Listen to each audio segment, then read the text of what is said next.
Robert L. Ripley was a self-taught artist, amateur anthropologist and entrepreneur who was well-traveled. Called the modern Marco Polo, he introduced different cultures to the Western world and said that I make a living out of the fact that truth is stranger than fiction. To carefully assess different races and cultures takes a severe discipline and skill. You cannot approach a race or group of people with preconceived ideas, biases and stereotypes.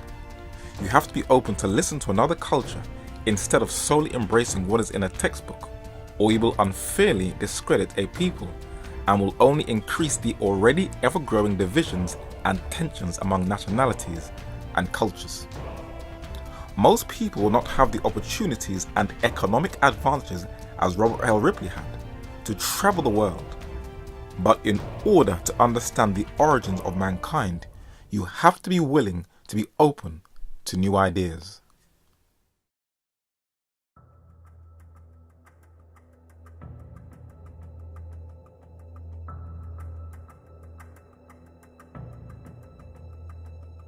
As man carefully sifts through the rubble of antiquity, looking for clues of the tracks left behind by his early forebears, many things are being uncovered that comes into conflict with his cultural paradigm and deep-rooted ideas. And on this journey, we're going to look at the best way to research by allowing the evidence to explain the evidence and laying aside any preconceived ideas. This will greatly help us to understand the origin of species. To begin with, let us look at some key words. What is science? The word science is a French word of Latin origin that means to know. It is knowledge, comprehension, or understanding. Knowledge coordinated, arranged, and systematized, according to Virtue's English Dictionary. So what then is knowledge?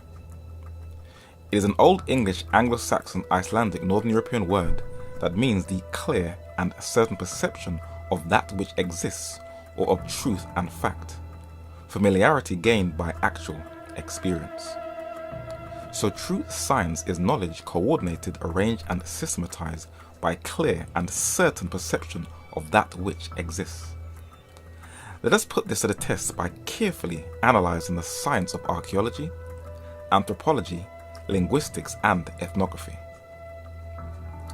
Man is searching for his origins, and every now and then a bone or a number of bones are unearthed that reveal some interesting secrets that helps us to fit the jigsaw puzzle together of man's early origins. There are also the remains of humans dating back hundreds and thousands of years with preserved tissue still intact that have lasted through heat and severe cold. The human body is the most amazing mechanism on Earth. It is made up of different materials that includes water, H2O, a combination of hydrogen and oxygen. Each person can be identified by a genetic code that was discovered by Swiss biologist Johann Friedrich Miescher, known as the DNA. And as we explore the inside of the body, there are layers and layers of intricate fibers, nerve cells and electronic messages, and the fluid that runs through our whole body that keeps us all alive, blood. The 206 bones in the human body, the vertebral skeleton that supports and protects the organs, is the same tissue found in other mammals, collagen, that also supports their bodies, and keratin, the material that makes up the outer layer of human skin, hair and nails, is the same tissue also found in birds. But where does the human body come from? Where are its origins? There are many different beliefs, but there are two main schools of thought that many have attempted and failed to harmonize. The Hebrew book Bereshith, that means in the beginning, has been translated into the Greek word Genesis, which means origin.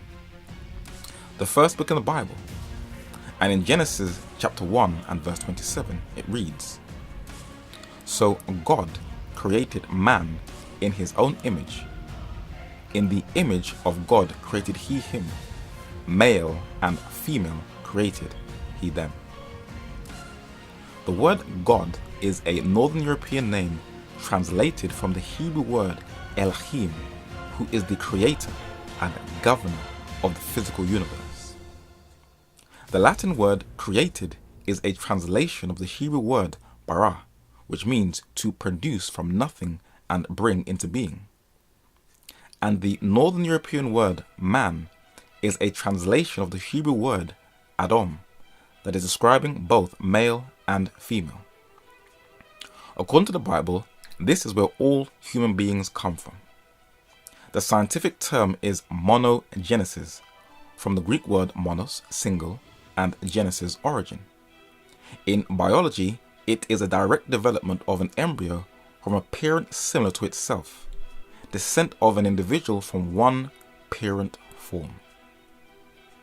The second school of thought can be traced back to this book titled The Origin of Species, published in 1859 by an English naturalist, Charles Darwin. His view dominates biology today, where it is an unchallenged hypothesis. He said, "I have called this principle, by which each slight variation is useful, is preserved, by the term natural selection, in order to mark its relation to man's power of selection. But the expression often used by Herbert Spencer of the survival of the fittest is more accurate, and is sometimes equally convenient. Geology would lead us to believe that most continents have been broken up into islands even during the later tertiary periods, and in such islands distinct species might have been separately formed without the possibility of intermediate varieties existing in the intermediate zones." It was Charles Darwin who popularized the view natural selection, better known as the survival of the fittest, that today we call micro or macro evolution, the view that all life forms are all descended from simple monocellular creatures. This chart gives a picture of the belief of evolution, showing different animals changing into another and then evolving into man. If this is true, then the fossil record should hold the key. Ernst Haeckel, the German biologist, embraced Darwin's views that dominated Germany and eventually spread throughout other parts of Europe. Asa Gray, the 19th century American botanist, spread the evolution hypothesis in the United States. But in England, Charles Darwin had Thomas Huxley to support him in this idea. Before we explore these ideas even further, we need to confront some hurdles we have to climb when observing race and man's origins. The United States of America praises itself as a model of cultural diversity. But underneath this ethnic melting pot, there is an issue with race. Why can't people just get along with each other and at least tolerate cultural differences? In the ancient world, this was not an issue. Egyptian artwork shows the appreciation of different people's complexions and shades in the ancient world. No problem there at all. And in ancient Greek art on their vases, blacks and whites lived in harmony, respecting each other's texture of hair and facial features. So when did modern racial hostility take shape? This monument at the back of London's Hyde Park, overlooking the Royal Albert Hall, is dedicated to Prince Albert, the husband of Queen Victoria, and their colonization of cultures all over the globe by the British Empire. There is the continent of Asia that consists of the Near and Far East and its different cultures. The continent of Africa, also a land with a diversity of languages and peoples. The North American continent with its vast array of indigenous tribes that Christopher Columbus called Indians. And even parts of Europe like Cyprus and Ireland were once British colonies. At the death of Her Majesty Queen Victoria in 1901, Britain had 1/4 of the planet's inhabitants under its empire, and races were unfortunately classified into 5 racial groups. You had the European in the center, seen as the superior, the Native American or red man in the top left, the Australian Aboriginal in the top right, the Black African in the bottom left, and the Mongoloid or Yellow Man at the bottom right. And some of these groups were classified as inferiors and superiors. Trukanini was the last surviving full-blooded Tasmanian Aboriginal, where she died in 1876. The British settlement in 1803 drove a whole race into extinction by diseases, resettlement, and war, where the indigenous Tasmanians were wiped off the face of the globe.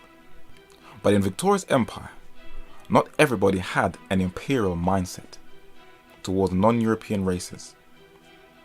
David Livingstone, the Scottish missionary, was loved by the black Africans for his love and deep care for them. But in the Middle East, the Arabs had respect for a man who has greatly influenced our understanding of the Near East. The Right Honourable Sir Austin Henry Layard was an English politician, historian, diplomat, archaeologist and traveller. Born in France, a descendant of the French Protestant Huguenots, his works are invaluable in our understanding of the ancient world.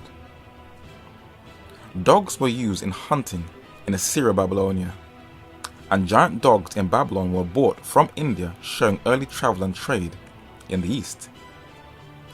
These cylinder seals from the Near East, with a height of about 5 centimeters, were brought into Europe from Layard, and in his careful observations, he said that the engraved gems and cylinders discovered in the ruins bear ample witness to the skill of the Babylonian lapidaries.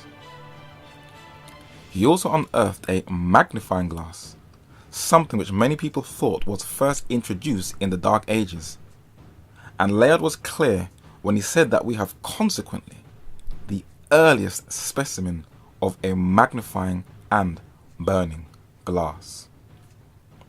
The Etruscans of ancient Italy adorned their art with these human-headed winged creatures in the left and on the right.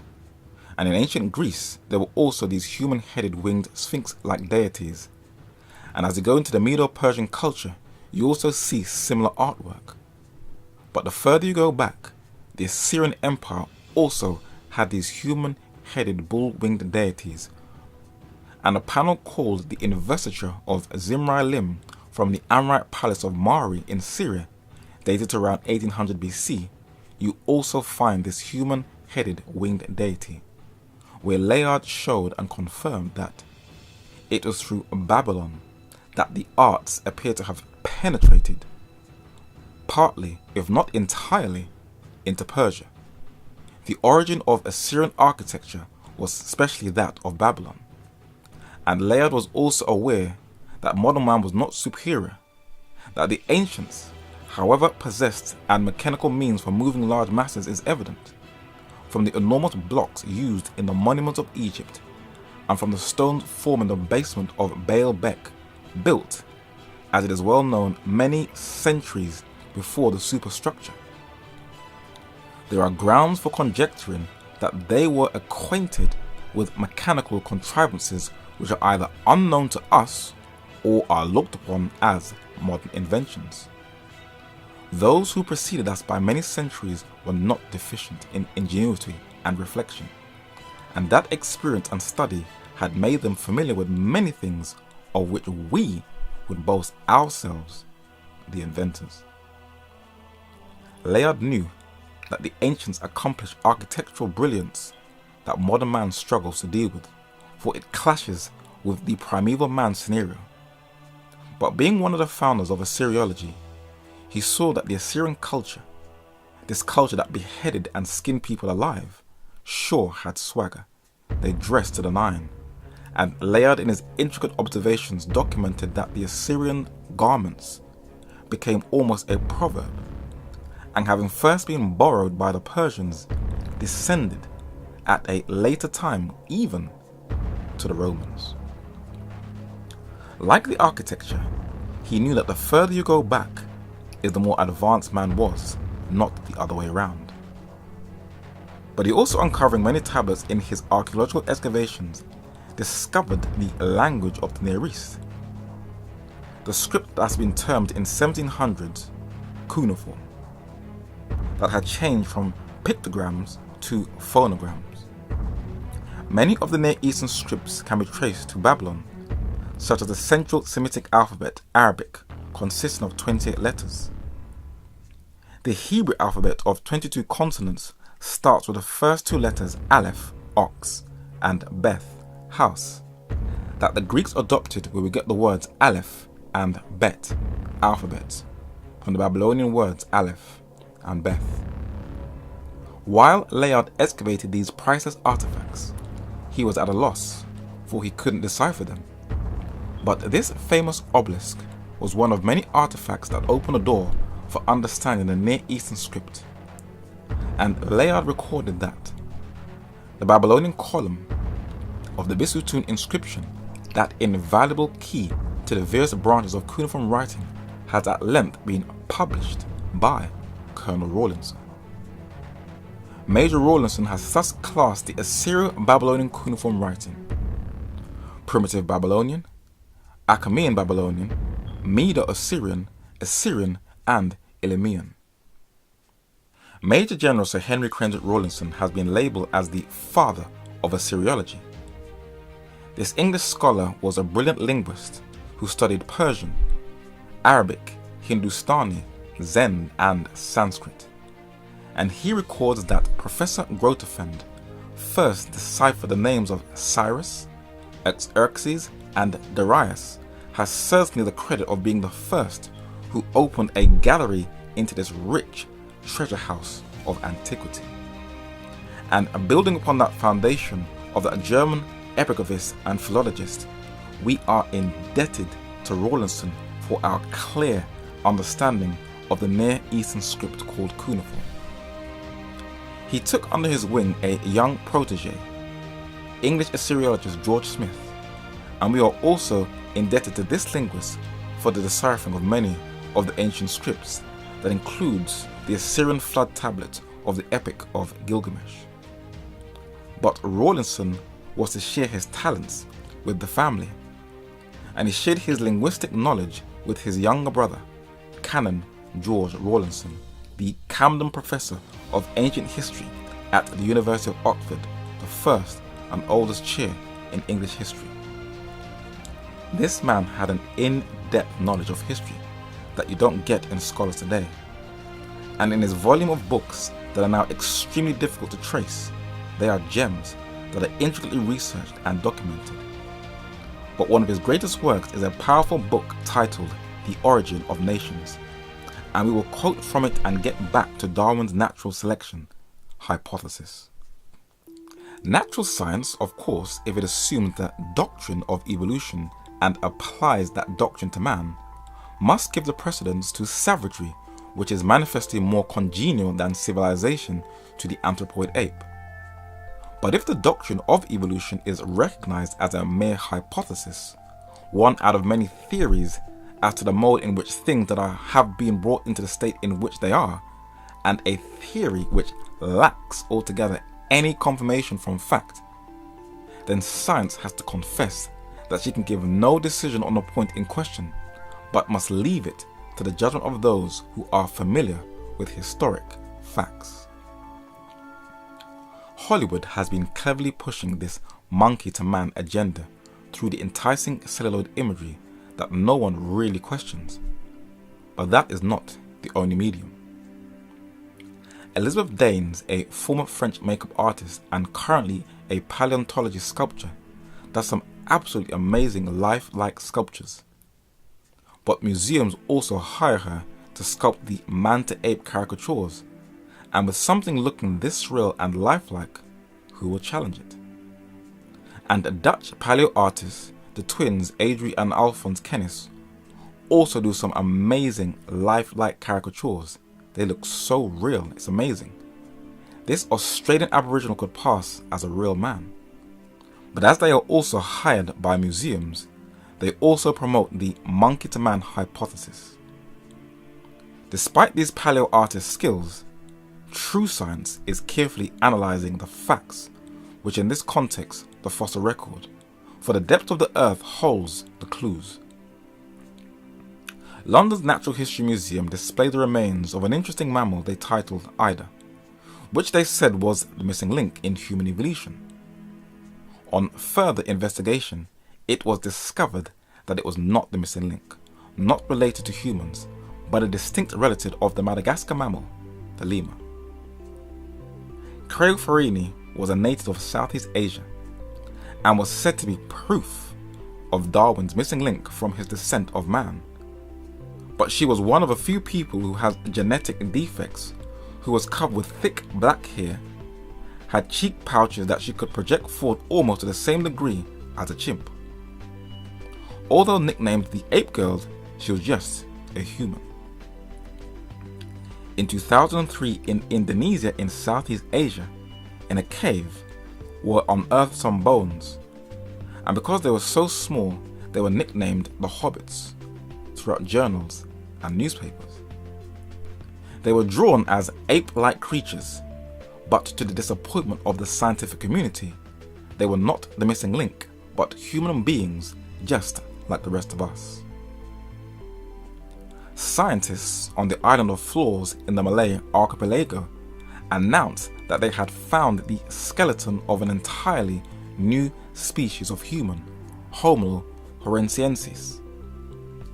A learned journal published claimed that the Hobbit is no more than a very unfortunate member of our own species.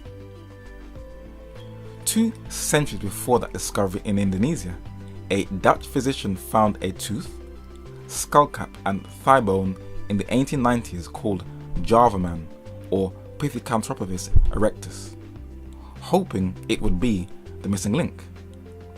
It was later discovered on further investigation it was a human being just like us.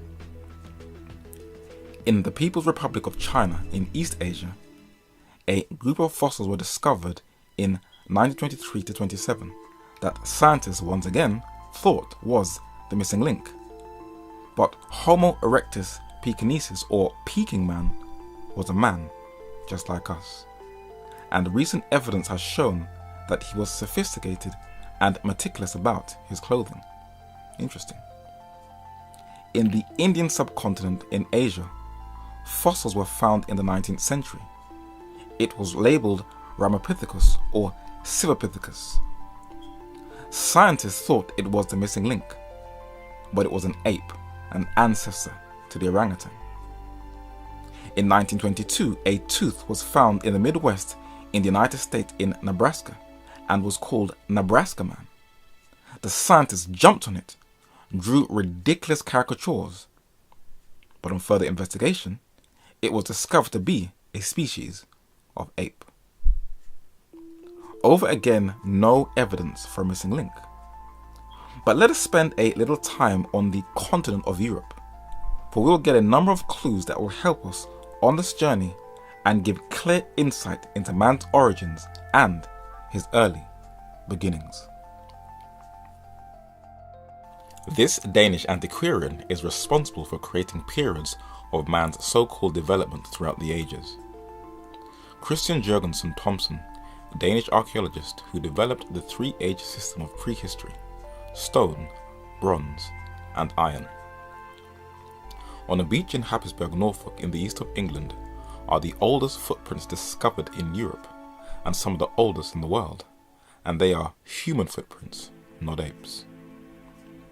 Trepanation, which is open-head surgery, was practiced in Neolithic Europe, which does not show a primitive people.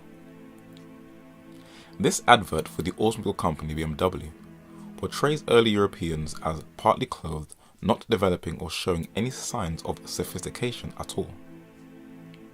But National Geographic magazine covered one of the earliest episodes of human history, the famous cave paintings in southern France. This is the high level of artwork that was produced, where the walls and ceilings have frescoes of rhinoceroses, bison, deer, oxen, bulls and small horses, a high degree and a level of sophistication with remarkable vigour of handling, sureness of line and perfection of form, comparable to the best we have today, as one author explains it. Even very recently, one commented that the skill of these artists, the painting is amazing said Jean Clots, the French archaeologist. These cave paintings discovered in 1940 were closed to the public 20 years afterwards, they say for preservation's sake. But in Spain, the Altamira cave paintings also show a degree of sophistication and skill, using colours at such a high level of degree that Europeans need to write their own history instead of disrespecting their forebears, as one English historian confirmed. The idea that the Lascaux and other painted caves represent an evolution out of the childish or primitive phase of art of the early Upper Paleolithic must now be totally rejected. It was complex and sophisticated from the beginning to the end. This skull is classed as Cro-Magnon, a name given to fossils of one of the earliest inhabitants on the European continent found in southern France. These men who were excavating some bones in the early 1920s, a female called Magdalenian woman, also discovered in southern France, and it was proven that it was a modern human like ourselves.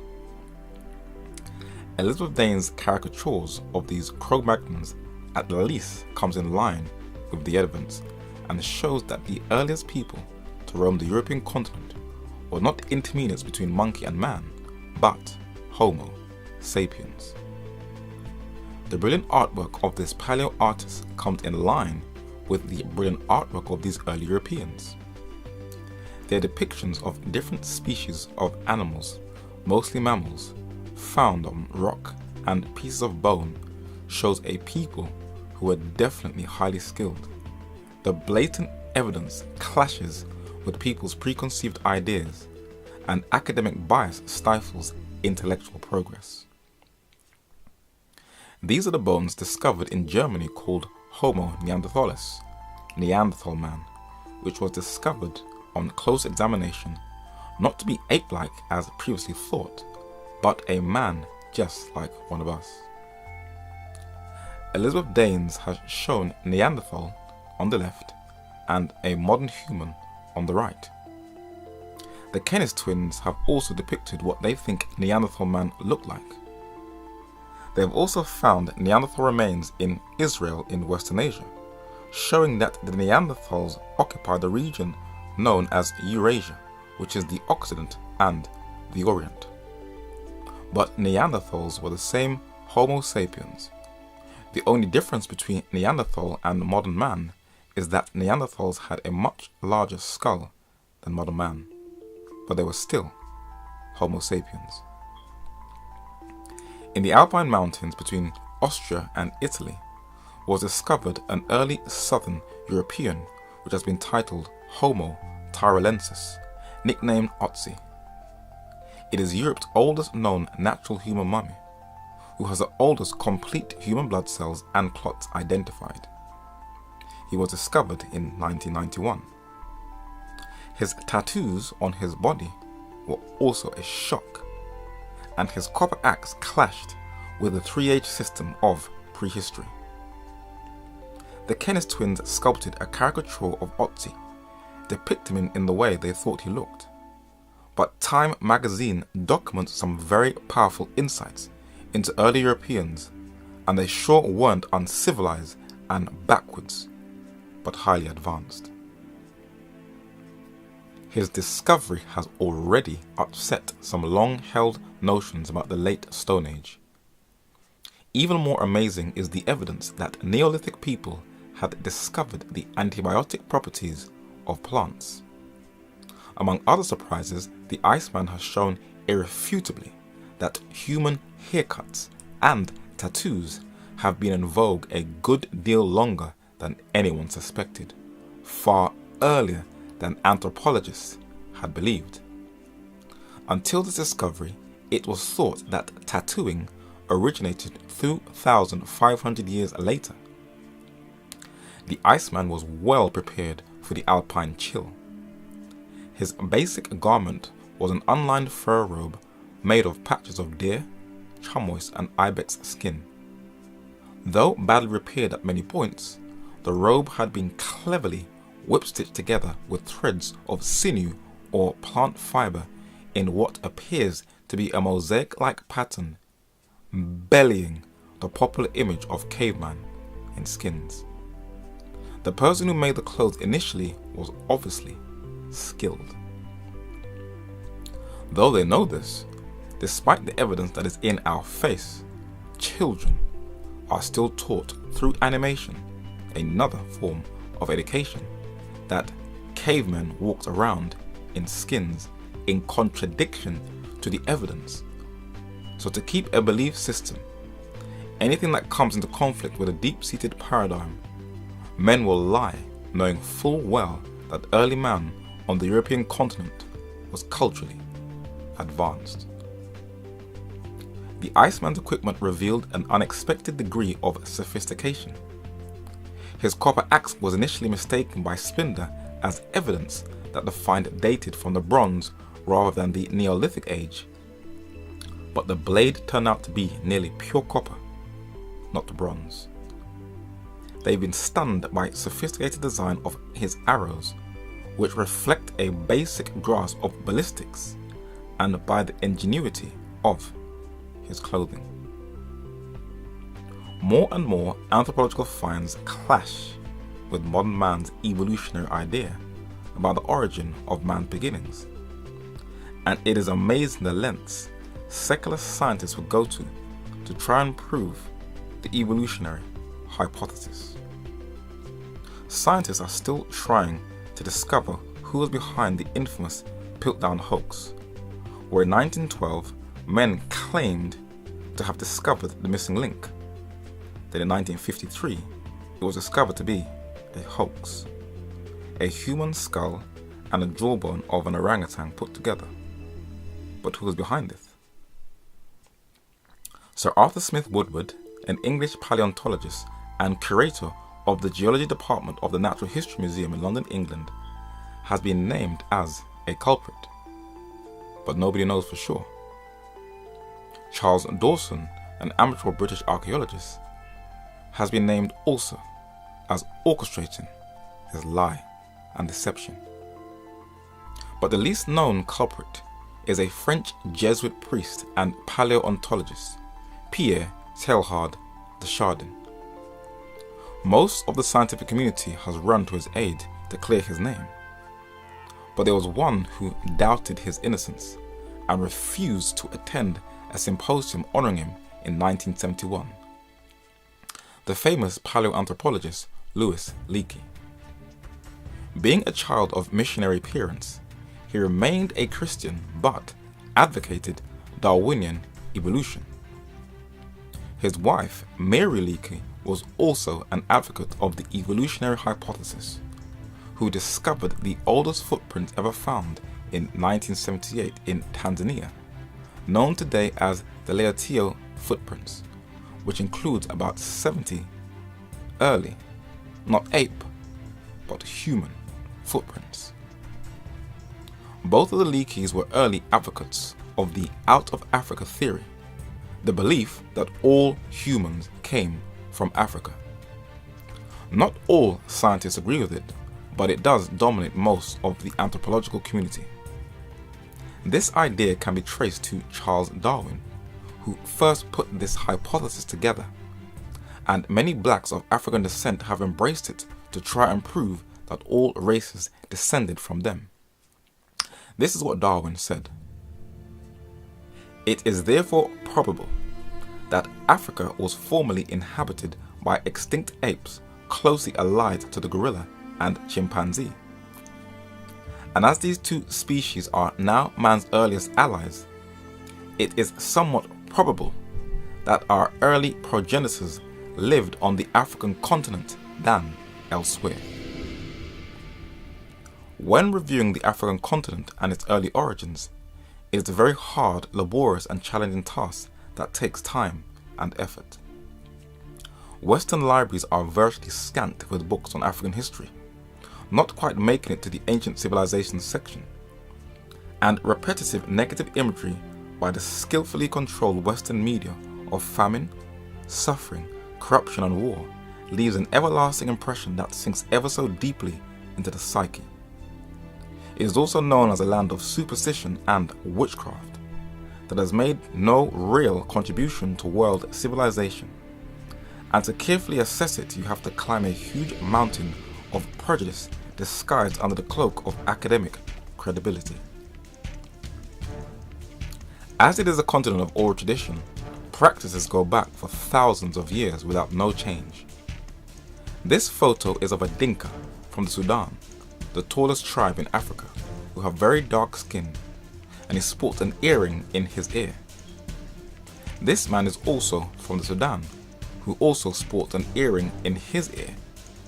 And this carving is dated to the 14th century BC, which shows no change apart from the braided hair. This painting by Italian artist Michele Camerano depicts the Battle of Dogali in 1887, where nearly all of the Italian army were wiped out by the Ethiopian army. The warrior in the bottom, crouched with a shield and gun, sports a cheetah or leopard skin attire while shooting at an Italian. And this painting in the British Museum, dated to the 13th century BC, shows Nubian soldiers from the Sudan in battle attired in the same leopard or cheetah skin. Nothing has changed in thousands of years. The baby sling is a new fad among postmodern mothers in the West, where Amerindians in South America and tribes in Asia also have the baby sling. But all over the African continent, the San of South Africa, who are lighter skinned than most of the other Africans, the Maasai tribe of Kenya in East Africa, and the Himba tribe of Angola in West Africa all have the baby sling. And this artifact, dated to around the 16th century BC from Lower Nubia, Sudan, shows a mother with two babies on her back.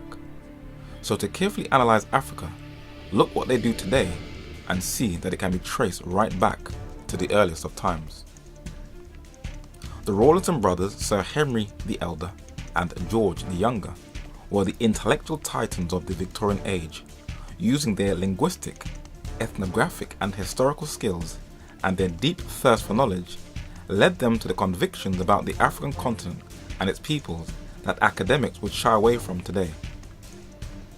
George Younger said that the Kushite settlers in Lower Babylonia betook themselves to agriculture, erected temples, built cities and established a strong and settled government.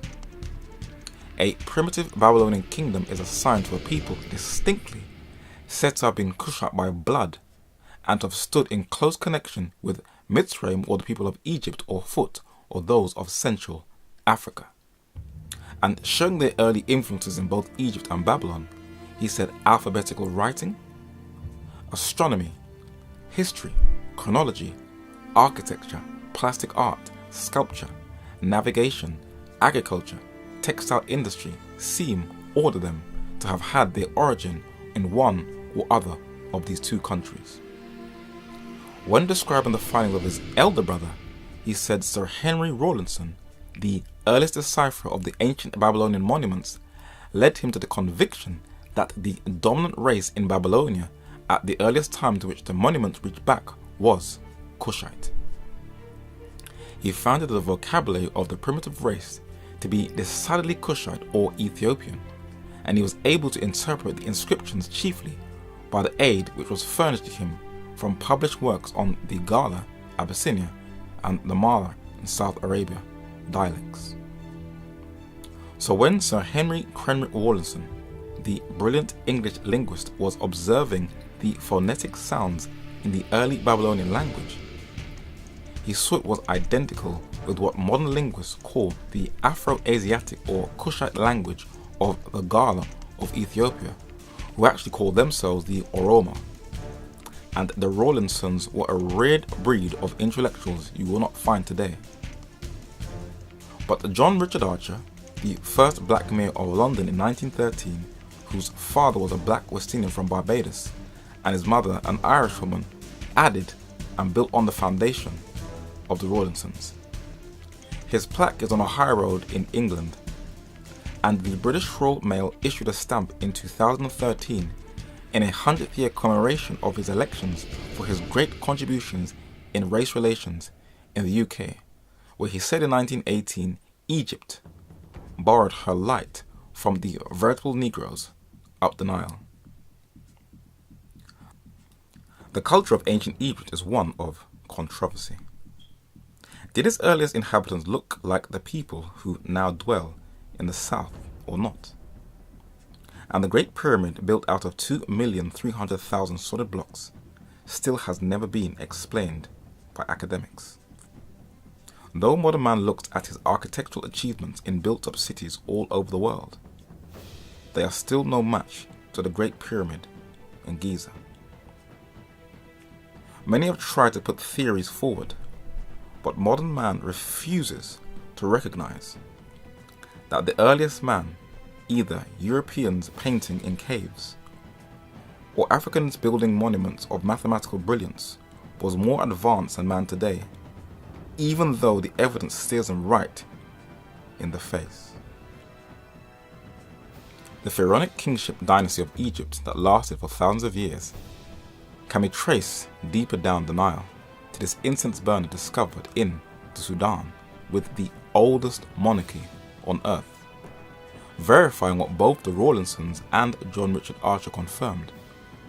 And this black Nubian pharaonic dynasty continued unabated, where the monuments of the Sudan and the Bible both record one of its most famous kings, Taharqa or Taharqa. Some of the earliest human remains in the Sudan show that these were not monkey-to-man transitions taking place, but man. And this preserved mummy of a young man called Myherperi, that means lion of the battlefield, an Egyptian nobleman of Nubian or Sudanese origin who was buried in the Valley of the Kings in Egypt in tomb KV36 in the New Kingdom dynasty that is dated to around 1427 to 1329 BC, is going under a CT scan for traces of heart disease, still retains the same black African features of his forefathers who once dominated the Nile. But in its neighboring country, Ethiopia, classed as the birth of human civilization according to the out of Africa theory, it should hold some clues about the evolutionary hypothesis. A jawbone discovered in Ethiopia is of an early human, and there is no ape to human transition. In Time magazine in 2003, the key article reads, "New fossils prove that the first Homo sapiens looked like us, walked like us, and in some ways acted like us as well, but no missing link." The most famous discovery in the 1970s was a skeleton titled Australopithecus afarensis, nicknamed Lucy. But further and new discoveries have revealed some interesting results. Since Lucy was discovered, researchers have debated whether she walked upright or climbed in trees like apes. But a well-preserved foot bone has shown that her relations had arched feet like modern humans. Carol Ward of the University of Missouri says her team has found a complete metatarsal from one of Lucy's relations, and it is more similar to the modern human foot than to the bones of other apes. These Ethiopian paleontologists are evolutionists. Dr. Johannes Haile Selassie in the center, and Dr. Zeresene Almasaked standing on the right. But what do the excavations confirm? Dr. Almasaked is the chair of the anthropological department of the California Department of Sciences, where in December 2000 he discovered the world's oldest child dubbed Salem, peace.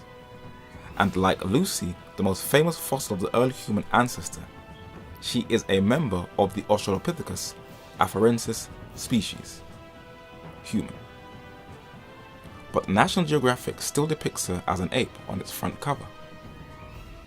Johannes Haile Selassie is the curator and head of Physical Anthropology Department of the Cleveland Museum of Natural History in Cleveland, Ohio in the United States, and he played a role in the discovery of this skeletal remains that was found in 1994 that has been named Ardi, also a member of the Australopithecus afarensis family, and this is what the evidence shows.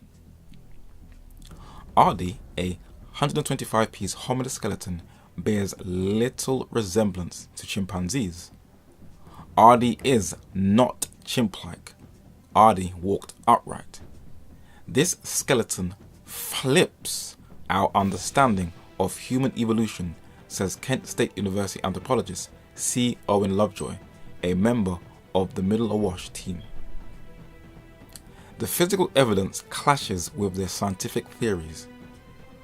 We will leave Ethiopia and just cite 2 more finds in Africa to make it airtight. Richard Leakey, the son of Lewis and Mary Leakey, found a skull in Kenya, Homo rudolfensis, titled Skull 1470. And in National Geographic magazine in 1973, Leakey said either we toss out this skull or we toss out our theories of early man, asserts anthropologist Richard Leakey, which he has tentatively identified as belonging to our own genus. It simply fits no previous models of human beings. And lastly, this young boy holds the remains of the oldest human skin found on a fossil. It has been titled Australopithecus sediba, found in South Africa, and over again, the evidence points to a human and not an intermediary. Australopithecus sediba remains were discovered in a South African cave in 2009, had a hand like a human's that could have been used to fashion tools, and although small, their brains were shaped more like that of a modern human than chimpanzee. We cannot deny the similarities between primates and men. Yes, there are things that are identical, but they are 2 separate beings and creatures. And recent studies on the wrist bone of humans and the wrist bone of modern chimps verifies over and over again that they are not related. Humanity's immediate predecessors may have had trouble climbing trees, research suggests, so they may not have been as ape-like as many experts believe. Unlike modern chimps, ancient humans were not designed to climb trees. But paleo artists still create caricatures to influence the public mind, not guided through the evidence of the fossil record, but via the imagination of their own minds, and no one will challenge or question it. Evolution is not based on scientific evidence. It is based on faith, and faith alone. And 2 centuries after Thomas Huxley and Charles Darwin presented their arguments, nothing has showed up. But this is what guides modern science. According to Huxley, the structural difference which separate man from the gorilla and the chimpanzee are not so great as those which separate the gorilla from the lower apes. Our acceptance of the Darwinian hypothesis must be provisional so long as one link in the chain of evidence is wanting. I adopt Mr. Darwin's hypothesis, therefore subject to the production that physiological species may be produced by selective breeding. Where, then, must we look for primeval man? Was the oldest Homo sapiens Pliocene or Miocene, or yet more ancient? In older strata, do the fossil bones of an ape more anthropoid or a man more pithecoid than any yet known await the researches of some unborn paleontologists? Time will show, and we are still waiting. 1 year after, in 1871, Charles Darwin added that our great anatomist and philosopher Professor Huxley has come to the conclusion that the man in all parts of the organization differs less from the higher apes than those do from the lower members of the same group. Consequently, there is no justification for placing man in a distinct order. Then he questions his own hypothesis in his earlier work, The Origin of Species. Why have not apes acquired the intellectual powers of man? Why then is not every geological formation and every stratum full of such intermediate links. The noble science of geology loses glory from the extreme imperfection of the record. The crust of the earth with its embedded remains must not be looked at as a well-filled museum, but as a poor collection made at hazard and rare intervals. We will leave secular scientists to continue to look for their missing link, and we will look at another science, one that can only be grasped by faith. Let us now take a look at monogenesis, the belief that we are all descended from one parent form. Though the evidence already cited has more swayed in that direction, we will still quote from the Holy Scriptures and look at the archaeological, ethnographic and linguistic evidence to support this claim. But we will first quote the Holy Scriptures. When the Most High divided to the nations their inheritance, when he separated the sons of Adam, he set the bounds of the people according to the number of the children of Israel, and hath made of one blood all nations of men to dwell on all the face of the earth, and hath determined the times before appointed and the bounds of their habitation. Thou, says the patriarch Job, hast clothed me with skin and flesh, and hast fenced me with bones and sinews. Isaiah says, even everyone that is called by my name, for I, Elohim, have created him for my glory. I have formed him, yea, I have made him. For thus saith the Lord that created the heavens, God himself that formed the earth and made it, he established it. He created it not in vain. He formed it to be inhabited. I am the Lord, and there is none else. So the Bible, under inspiration, tells us that we are all sons of Adam, monogenesis, and that all nations are really just one race who all have one blood, and that it was God, the Elohim, who has no beginning, neither no end, who intricately designed the layers of the human body, the skin, the flesh, the bones, and the sinews, according to the patriarch and scientist Job, for his, Elohim's, glory. Canon George Rawlinson, the professor of ancient history at the University of Oxford, shows us the best document to study to get the clearest understanding of the different races.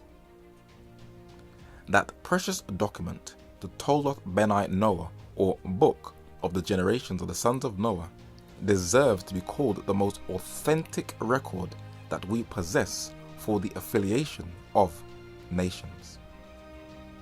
Throughout the rest of this study, we will quote from a number of works. The 1740 edition of the works of Flavius Josephus, the Jewish historian who lived just after the death of Christ, whose works historians are indebted to. The Origin of Nations by George Rawlinson, and another document he contributed to, the 1039-page concise dictionary of the Bible, published in 1865, where Sir Austin Henry Layard was also among the 65 contributors to this voluminous work, and the Outline of History, a 2-volume set published in 1919 by the English writer Herbert George Wells. He is best known as a science fiction writer whose works have been turned into films, and is one of the primary reasons why people are obsessed with Martians and flying to the planet Mars.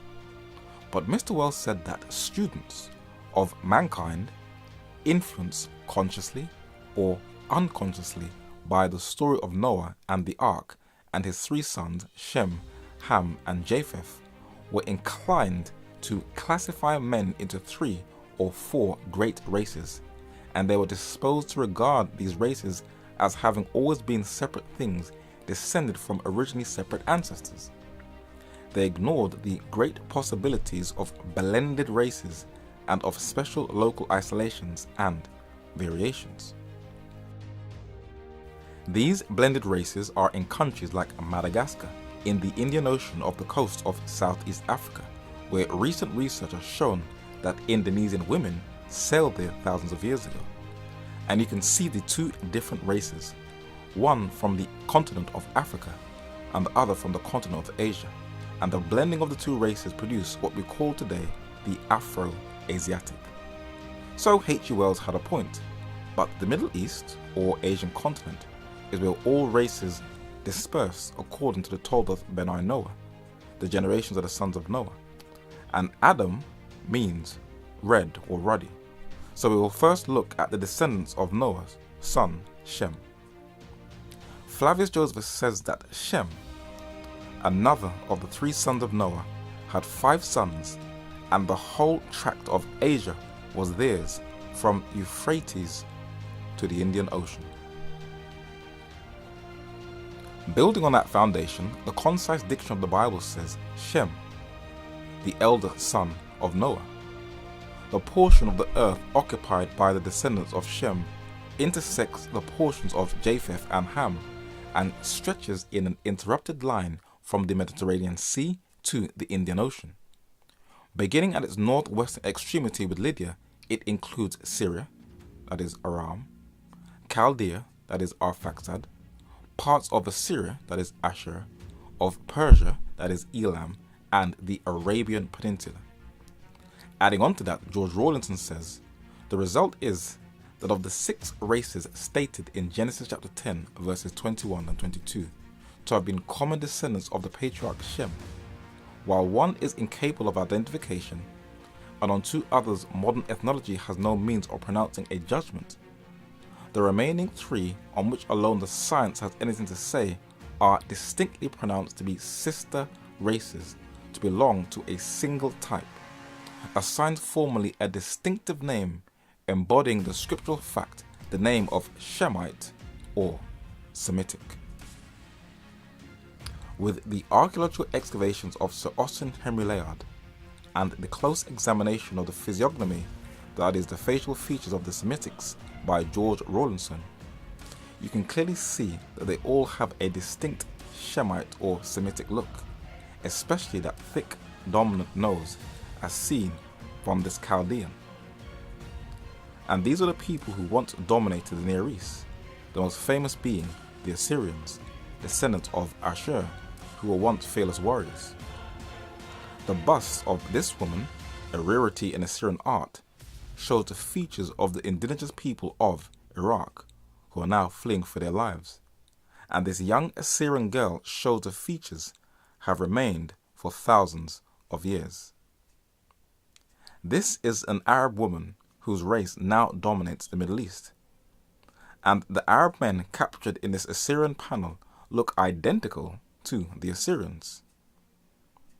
In the country called Syria, not to confuse it with Assyria, it has a strong Arabic presence since the advent of Islam, but its indigenous inhabitants are Arameans, descendants of Aram, who also have the distinct Near Eastern nose.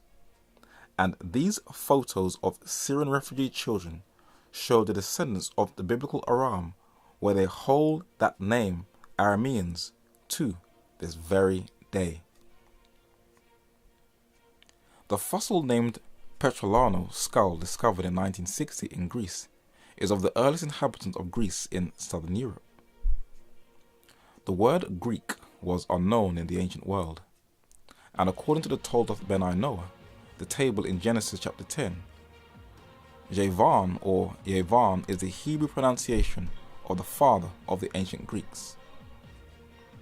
This coin in the British Museum is of the Greek Philip II of Macedon, who was assassinated.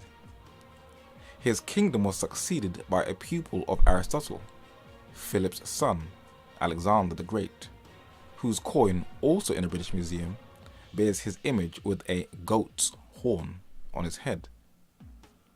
2 centuries before he came onto the world stage, his rise to prominence was foretold, where the prophet Daniel says, and the rough goat is the king of Grecia, or Yavan in the original, and the great horn that is between his eyes is the first king.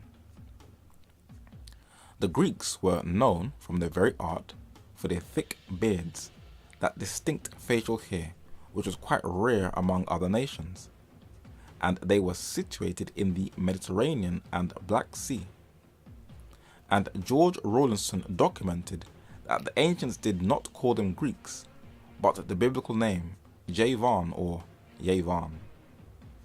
Javan is the nearest possible expression in Hebrew of the Greek term which we render Ionians, the original form of which in Greek was Iphanens. Why and how is uncertain, but the fact is indisputable that the Orientals used this term universally as the generic term for the Greek race. The Assyrians called the Greeks of Cyprus the Yavnan. The Persians called those of Asia Minor and the Aegean Islands the Yuna. This woman of European descent is classified as white. When she smiles, her teeth are white, her pupils in her eyes are white, and the space on the right is white, but she is a shade of brown, white being a term used for modern classification. As you go further down into southern Europe, in places like Italy, men from the Alpines are a lot darker than the Europeans in the north, with a kind of natural tan. As you spread further into the Indian subcontinent, the racial features change little. But as you spread even further into Nepal, the inhabitants look like a mixture of people from India and people from China, as the features of this man shows.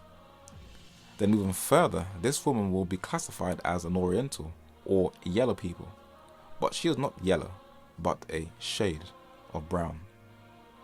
These people are all descendants of Japheth, whose descendants occupied Eurasia, and according to the concise diction of the Bible, Japheth, one of the 3 sons of Noah. The descendants of Japheth occupied the Isles of the Gentiles, example, the coastlands of the Mediterranean Sea in Europe and Asia Minor, whence they spread northwards over the whole continent of Europe and a considerable portion of Asia. Expanding upon the descendants of Japheth, H.G. Wells says, over the European and Mediterranean area and Western Asia there are, and have been for many thousand years, white peoples, usually called the Caucasians, subdivided into 2 or 3 subdivisions, the Northern Blondes or Nordic race, an alleged intermediate race about which many authorities are doubtful, the so-called Alpine race, and the Southern Dark Whites, the Mediterranean or Iberian race. Over Eastern Asia and America, a second group of race prevails, the Mongolians, generally with yellow skins, straight black hair, and sturdy bodies.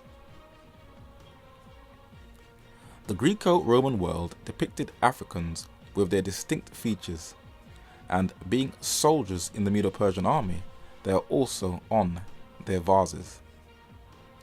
The biblical name for black Africans was in the Hebrew Cushite in the Old Testament and the Greek Ethiopian in the New Testament, though the King James Bible uses Ethiopian in the Old Testament.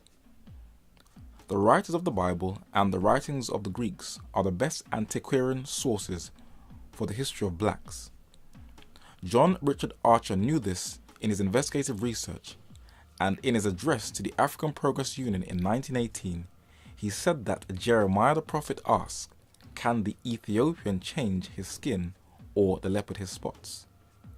The prophet was as thoroughly aware that the Ethiopian was black as that the leopard had spots. We have, in addition to this testimony, the evidence of Herodotus, Homer, Josephus, Eusebius, Strabo, and others, and I am content to accept their evidence. In the artwork of 16th century Nigeria of a man with a noble presence, you can see in this modern man that facial features have not changed at all whatsoever. Black Africans are distinct for their wide nose and their thick lips, but there are others who have thinner noses and thinner lips, and they are one of the descendants of the biblical Ham. This is what the concise diction of the Bible says. Ham, the name of one of the 3 sons of Noah, apparently the second in age. The Egyptian word Kem, Egypt, which we believe to be the Egyptian equivalent of Ham, and which as an adjective signifies black, probably implying warmth as well as blackness. The sons of Ham are stated to have been Cush and Mitzrayim and Phut and Canaan. What is very interesting is that the Amorites, descendants of Ham, though dark in appearance, have a more Middle Eastern look, which is why modern encyclopedias call them Semites, when they are actually Hamites. Other Hamites, like the Hittites who dwelt in Turkey and Asia Minor, the Philistines known as the Seafarers, and also the Canaanites, seem to be lighter skinned with a more Asiatic look. But these nations no longer exist. They have died out. And Flavius Josephus says something very interesting. Only the Ethiopians have stood the stress of time and accidents without any alteration.